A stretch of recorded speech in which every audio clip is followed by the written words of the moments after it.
बिस्मिल्लाहिर्रहमानिर्रहीम। अस्सलाम वालेकुम मेरे किसान मवेशी पाल फार्मर्स, आप देख रहे हैं dairy farming official YouTube channel. उम्मीद करते हैं सब किसान भाई खैरियत से होंगे।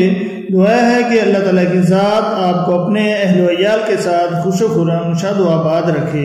दोस्तों, आज हम जिस टॉपिक पर बात करेंगे वो है जानवरों के डिजीज ऑफ डाइजेस्टिव सिस्टम यानी निज़ामी इंहज़ाम की बीमारियों के मतलब अहम मालूमात शेयर करेंगे। इसमें हम जानवरों के निज़ामी निज़ाम, काज ऑफ डिजीज, सिम्टम्स, एहतियात और इसके देसी और अंग्रेजी इलाज के बारे में बात करेंगे।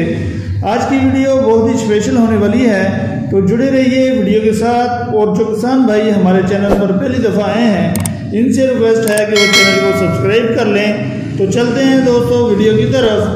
डाइजेस्टिव सिस्टम को जिसमें बड़ी अहमियत हासिल है, इसमें तातुल या खराबी पैदा हो जाने पर बहुत सी बीमारियां जन्म लेती हैं जो जानवर की ज़िंदगी पर बुरे असरात मरतब करती है। डाइजेस्टिव सिस्टम में प्रॉब्लम दो तरह से होती है, नॉर्मल इंडाइजेशन और अक्यूट इंडाइजेशन। नॉर्मल इंडाइजेशन में अगर अलामत की बात की जाए तो इसमें जानवरों में खाने में बेरगबती, सुस्ती, कब्ज़, इसहाल वगैरह देखने में आते हैं और बाज़ औक़ात ये तमाम चीज़ें मैदा और अंतड़ियों की सोजिश का बायस बनती हैं।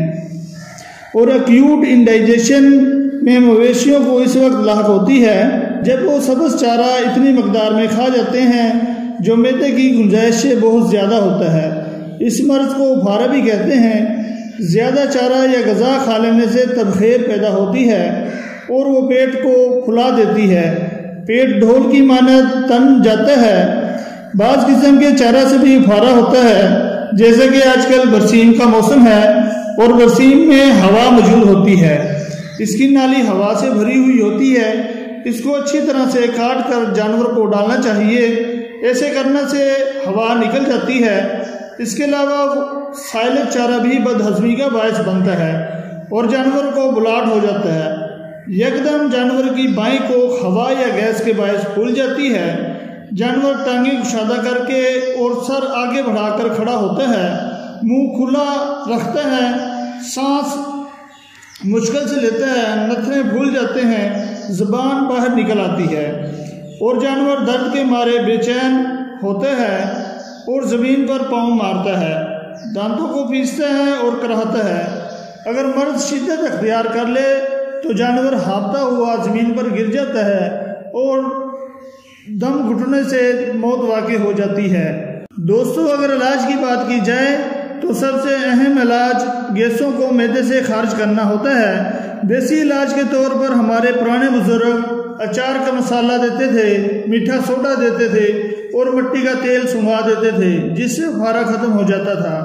अगर अंग्रेज़ी इलाज की बात की जाए तो अगर जानवर को सिर्फ उफारा है और गोबर पतला आ रहा है तो इसके लिए गैस्ट्रोशेल सिरप 100 ml 1 पाव सरसों के तेल में मिक्स करके पिला दें और उफारा ख़त्म हो जाएगा। अगर जानवर को कब्ज़ है तो इसमें हम सिरप कालको शाट या सिरप कालको शाज इनमें से कोई भी ले लें और साथ इसके अलवी जस्ट पाउडर 100 ग्राम नीम गर्म पानी में मिक्स करके पिला देंगे। इंजेक्शन के तौर पर हम इंजेक्शन हेपासल, हेपाफास, टोलियम-फास इनमें से कोई भी इंजेक्शन लगा देंगे। ज़हरीले असरात ख़त्म करने के लिए हम एट्रोपिन और बी कम्प्लेक्स वगैरह लगाएंगे। तो उम्मीद करते हैं आज की वीडियो हमारे किसान भाइयों को पसंद आई होगी। अगली वीडियो तक के लिए अल्लाह हाफिज़।